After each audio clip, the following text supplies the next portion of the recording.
Alright, so let's see. Game number 3. Let's see how things unfold as we have mouse controls switch back in the top location again, in the yellow, as the Terran player.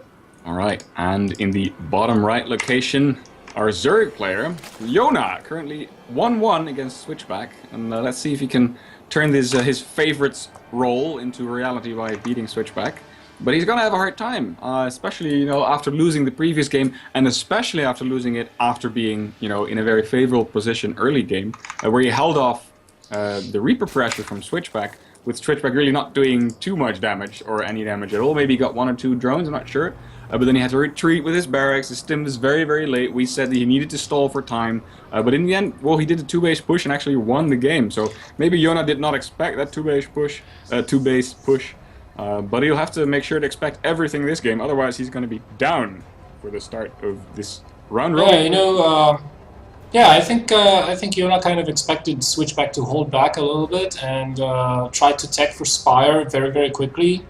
In before getting his econ up and running properly. I mean, he hardly even had his 3rd base up. He didn't even have that much gas. And, SwitchBack attacked. That was the best time for him to do so. And this time around, he is changing things up once again, opening with a command center first. So definitely wants to try and go for a longer game here.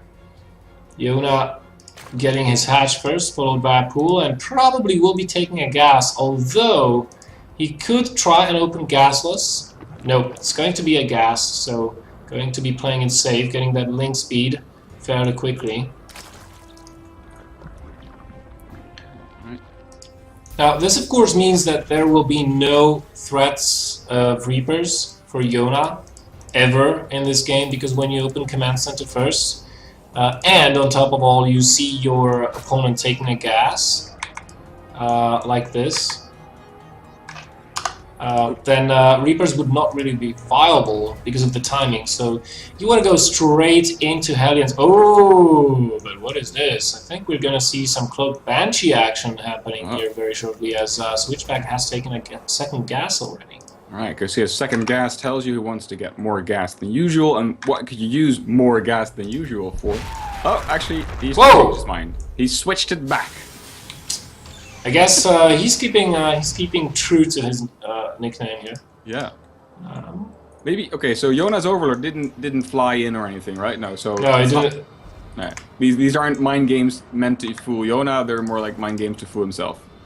Yeah, maybe. And now he's taking the second gas again. So maybe, this kind of makes me think that this is not a build order that SwitchBack practiced a lot. So maybe he's not entirely sure on how to proceed. Maybe that could be the case, or it was just an honest mistake. Just a brain fart. We'll never be too sure, but... Maybe it's like the syndrome that Day 9 described, where you're in a tournament and then all of a sudden you're winning, you didn't expect it. And then what you do is something completely unorthodox that you never practiced before, and it's very hard to resist that urge to do that. Yeah, because then you lose. Play your standard game. Because then you lose, exactly. Because then you lose, right. Yeah, so Jona getting the link speed, not quite extending his creep just yet, only very recently getting, or has gotten his queen, so he's going to start spreading that creep over to the 3rd base with only 1 creep tumor at a time. That is the main disadvantage of opening with a gas maps such as these. So this 3rd might actually be quite vulnerable, and ooh, this could be a Hellbat build here. Double factories being built, one with a reactor. There's a tac lab coming onto the barracks. I wonder if we'll see an armory being built as well, and maybe a starport behind that. This could be a Hellbat build for sure. Okay, so Hellbat. Explain to me what a Hellbat build is, because I know that the Hellbats featured prominently in early Heart of the Swarm, where they were used in drops and mineral lines. But is that still what you do with Hellbats nowadays? Yeah, it is, and you use them for frontal assaults as well. Looks like for the time being it's just going to be Blue Flame Hellions very, very quickly. But Jona has to know something's up, because opening with a command center first, usually you see Banshees or factory units.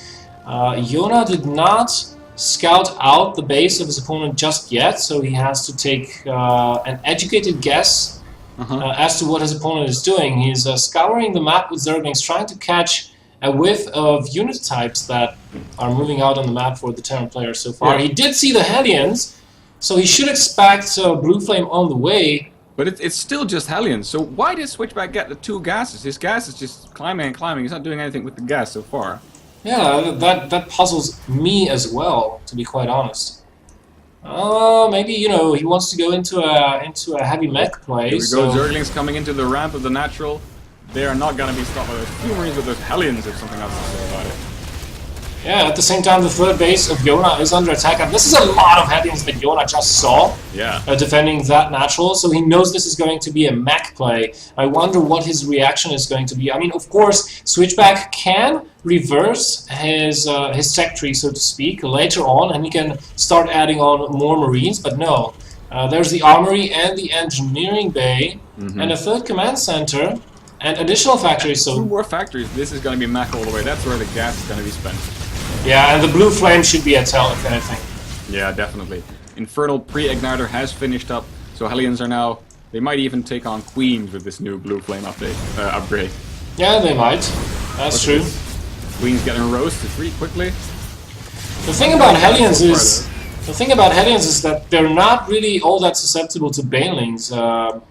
You know, Banelings do bonus damage to light units, which the Hellions are not. Jona has... Hellions are light. Yeah. Yeah, that's something I knew. Cool. No, but the thing with the Hellions is that they are a lot bigger than Marines, so the splash damage from the Banelings doesn't do as much to them as they would to Marines. Oh, excuse me, I misspoke. God damn it. What I meant to say was that the Hellions don't do bonus damage to Banelings. God damn it. Ah, okay. Because they're not light units. Never mind. Don't worry, I knew that you knew that. Yeah. So, let's take a look here. SwitchBack going with a second factory. I think he managed to build that a while ago. I got a question. SwitchBack supply block, that's one. But second question is, if Jona realizes, or should realize, that SwitchBack is going mech, then why does he build Mutalisks? That's a good question. I mean, usually versus meching players, mutas are not all that effective because of Thors, pretty much. And we have Thors already out, basically. Basically, yeah, and they're being produced 2 by 2, so SwitchBack's going to have a lot of them. Jona is adding on a Roach Warren right now.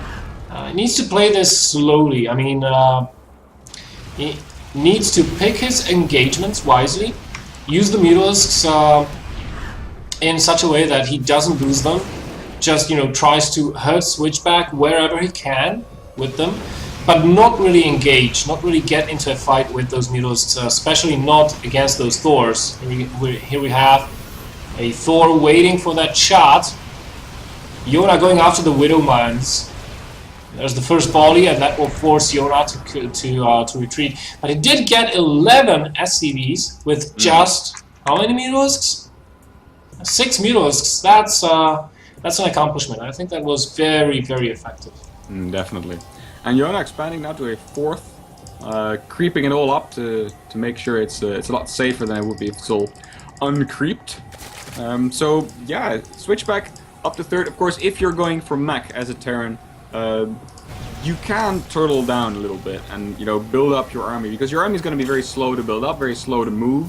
It's going to be very risky if you're trying, you know, keep up with the expanding Zerg, which is also always risky, but especially if you're going mech, because then your army is so slow. So better building up slowly and then do a big push. Because no, a 200 Terran army, mech style, is one of the most scary things in the game. Yeah, that's true. Also one of the most expensive things. Yeah, that's true. Very difficult to deal with. Some players, though, like Namshar, for example, are very, very good at dealing with mech armies.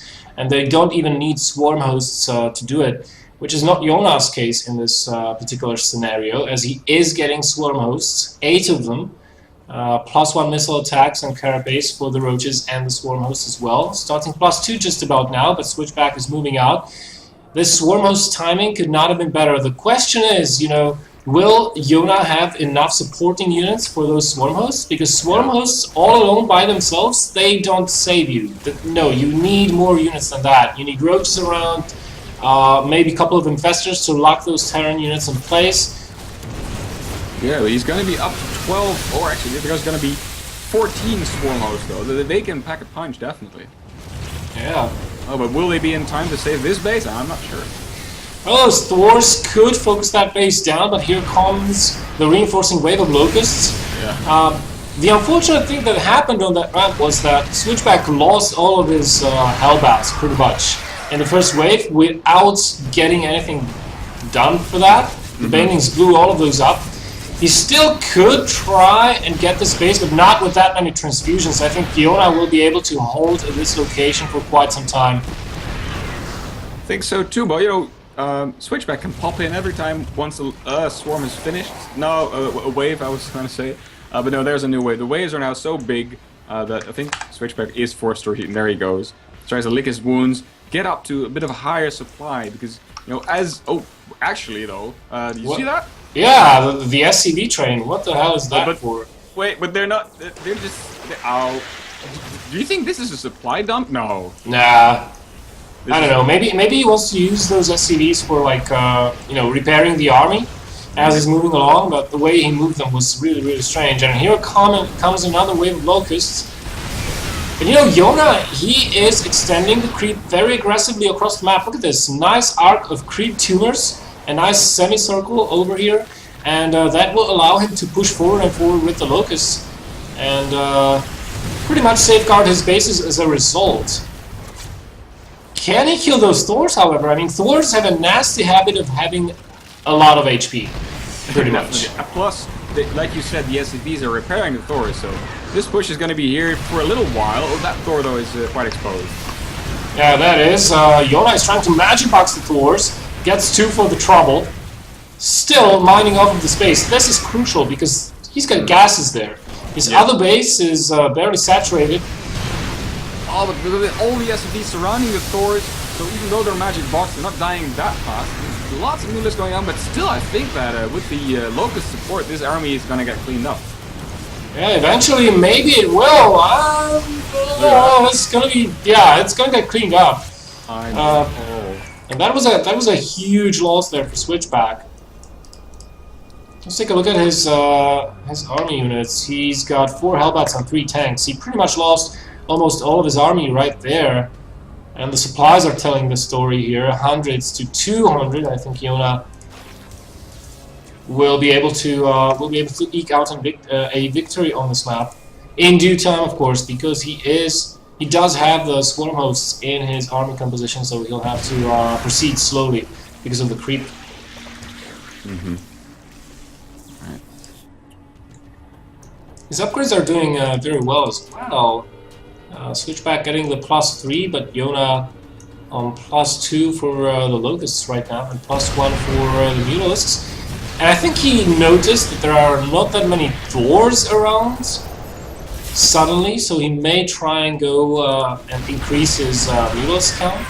Yeah, but still the Thors are being produced though, so I'm not sure if the Mutalisks... Well, look at this. This is quite effective for the Mutalisks. Yes, sniping off 4 tanks. No, but I think SwitchBack is not giving up on the air battle. He's making more Thors and more Vikings, so, yeah, losing a command center though, that does hurt. Yeah, that does hurt. And 20 more SCVs with the Ling run by at the 3rd base, you know, and that forces out a GG from SwitchBack. Nice moves from Jona, engaging the main army and gutting the economy of his opponent at the same time. I think SwitchBack did not notice